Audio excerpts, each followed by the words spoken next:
Hello everyone, welcome to the Whistling Hermit's One Card Spread series.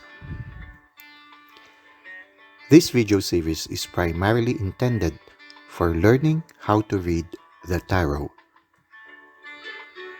However, you can also use this as a card reading for the day. This is a timeless reading, so if you are watching this now, its message might be for you. For this series, we will be using the giant Rider Waite Tarot deck from the US Games Systems Incorporated.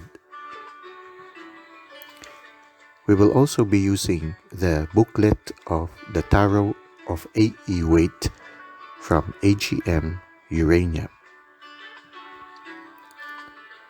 The first part of the video will be a descriptive study of a specific card in the tarot. We will describe what we see and the insights and feelings we gather from what we see. The first part is characterized by spontaneity. We allow the cards to speak to us regardless of the generally accepted meaning of the card.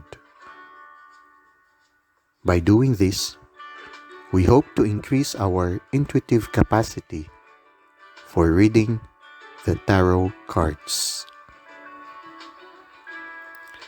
In the second part, we will be reading the description of the card taken from the booklet of the Tarot of A.E. Waite by AGM Urania. If you intend to use this as a timeless reading, you can randomly choose any card in the series that resonates with you. An alternative approach is to shuffle a Rider Waite card deck and pick a card randomly. You can then choose the card in the video series that corresponds to the card you picked. Note that this series is a work in progress, and it might take some time for the 78 cards to be completely read. If you want to navigate directly to a certain part of the video, such as Part 1 or Part 2, I have provided timestamps in the description accompanying this video. Just click on the link to the video segment you wish to go. So, without any further delay, let us proceed to the card for the day.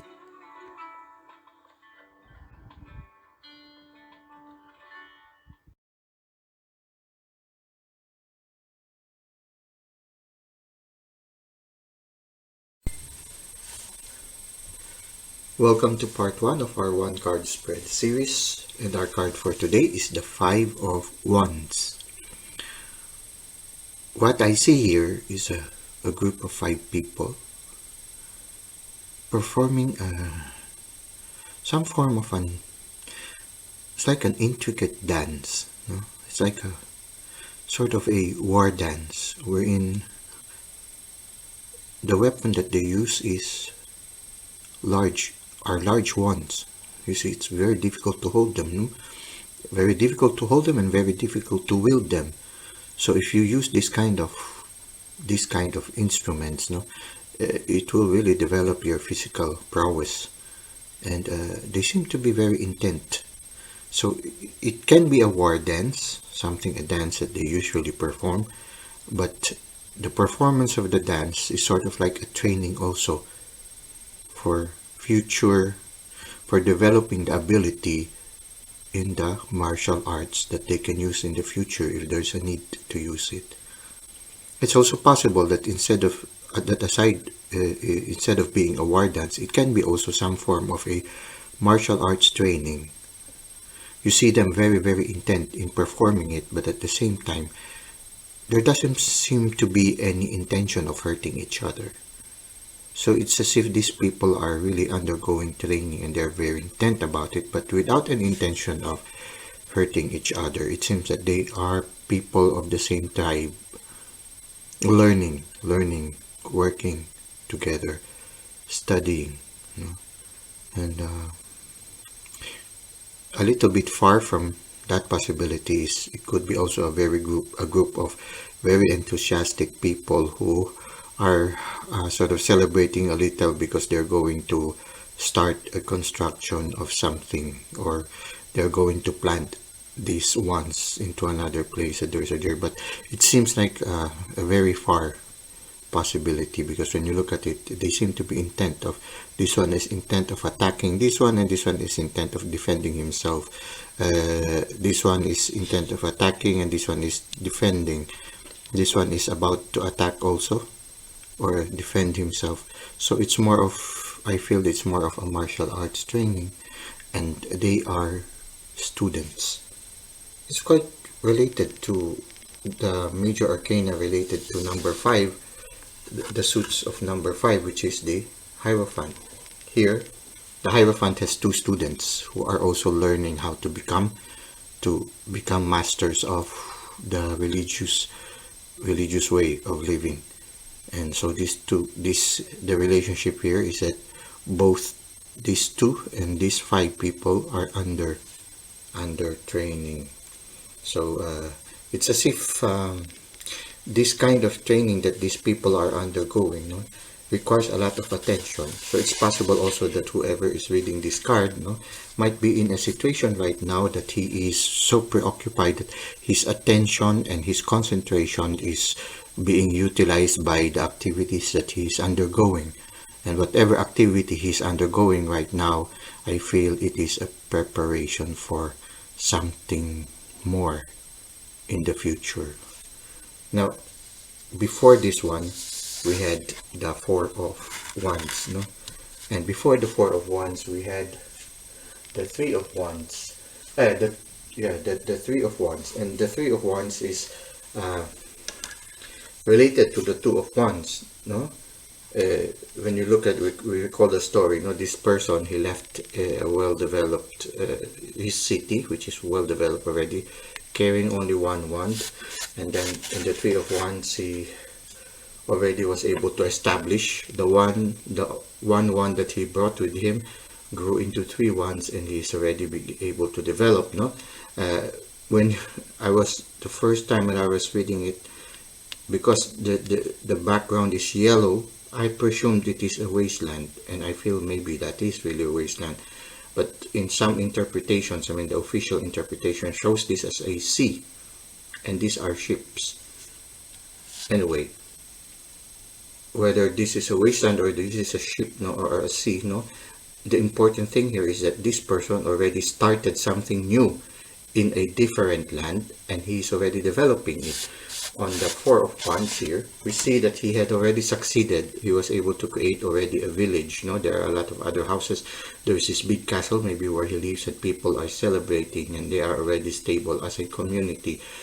The next thing here is to be able to protect the city, and so maybe this is the reason why the young people who are filled with energy and strength are now training so that they can defend the city in case that they are attacked, or they can already go out and expand for further adventures, knowing that they can defend themselves in the journey. When you look at it, no, it's similar also to us when we are already becoming more prosperous in our life.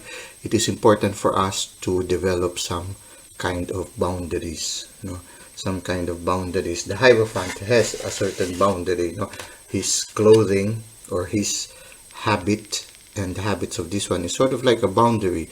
People will not immediately approach them, knowing that somehow this is sort of like a boundary, reminding people, I am already committed to the service of the Lord, sort of like that. So it's sort of like a boundary that they, in order to protect what they have chosen to live. It's the same also here, no? When you are already becoming more prosperous, prosperous, it shows us that there's a need for us also to learn how to create boundaries to be able to defend ourselves from people who might want to take advantage of us because we are already becoming successful. There will be some people that might come, who might want to take advantage of your prosperity, or people who might want to drain you of your energy, and so you try to see and try to look at it. There is also an importance of having a certain form of boundary.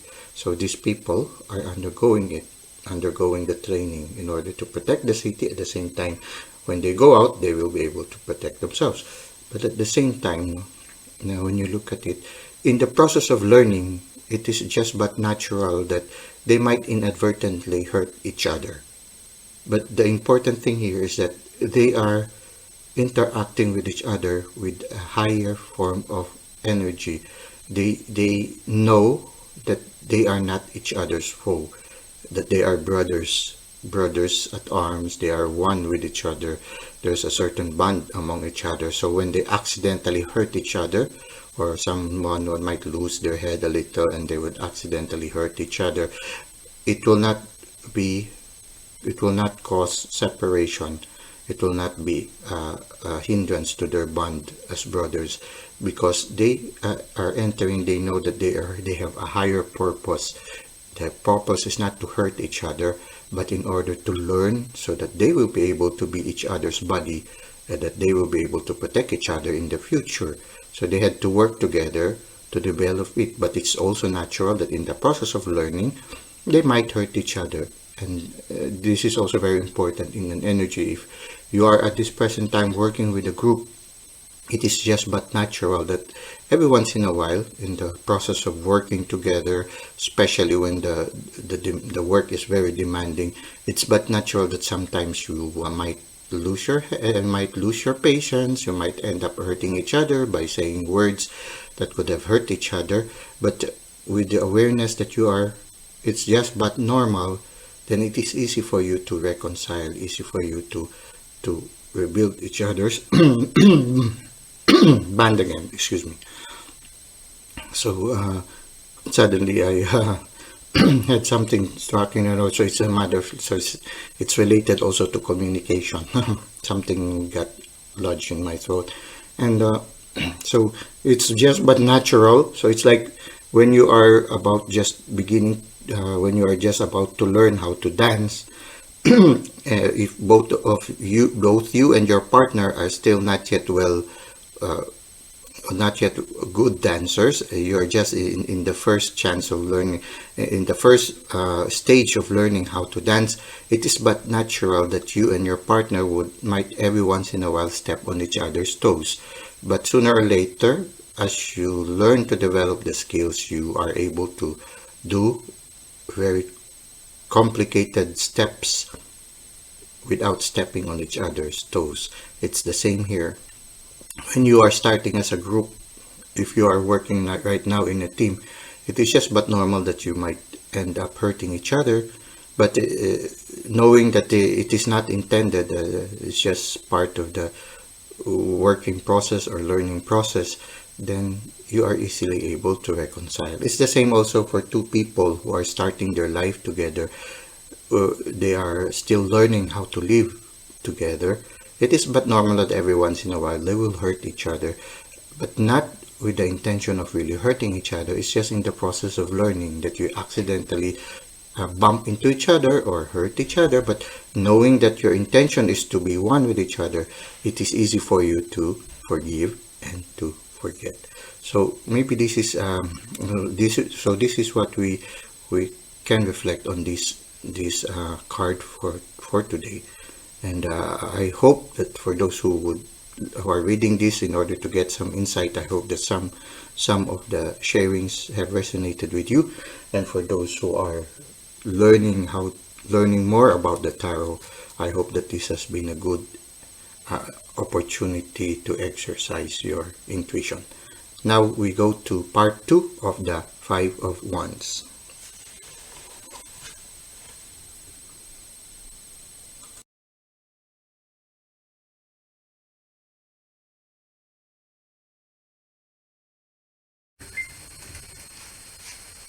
Welcome to part 2 of our one card spread series, and our card for today is the Five of Wands. We will now read from the booklet of the Tarot of A.E. Waite from AGM Urania.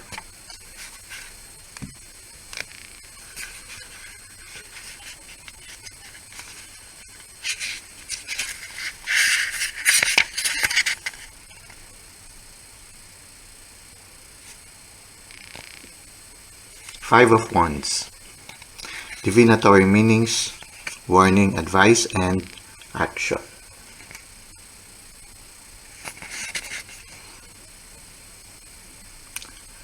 From the joyous Four, the energy shifts once again to competition. Compare this image to the solitary Three. Fire contains a strong individualist streak. It wants to strive to take on new things. Even the end of the old world becomes an exciting opportunity. All the fives show struggle or hardship, but the Wands turns that harsh energy into an exciting battle to do new things. Five young men either fight with sticks or try to build something. If a fight, no one really wants to hurt anyone, just to let loose some pent-up energy, like boys play fighting. But if they are trying to actually accomplish something, especially build something new in the midst of breakdown, then the lack of a leader can mean chaos. In the idea of tarot as prophecy, this card can indicate the first step to rebuild the world. Optimistic, full of life, yet clumsy and without direction. Divinatory meanings: struggle, competition, even fighting, but all of it with a positive attitude, an energetic atmosphere at work, or with a group of people. Warning, advice: the competition becomes harsher, more aggressive. People may act behind someone's back. Action: a time to enjoy competition, even if group activity becomes chaotic. Thank you. This concludes part 2 of our one card spread series with the Five of Wands. Until next time, God bless.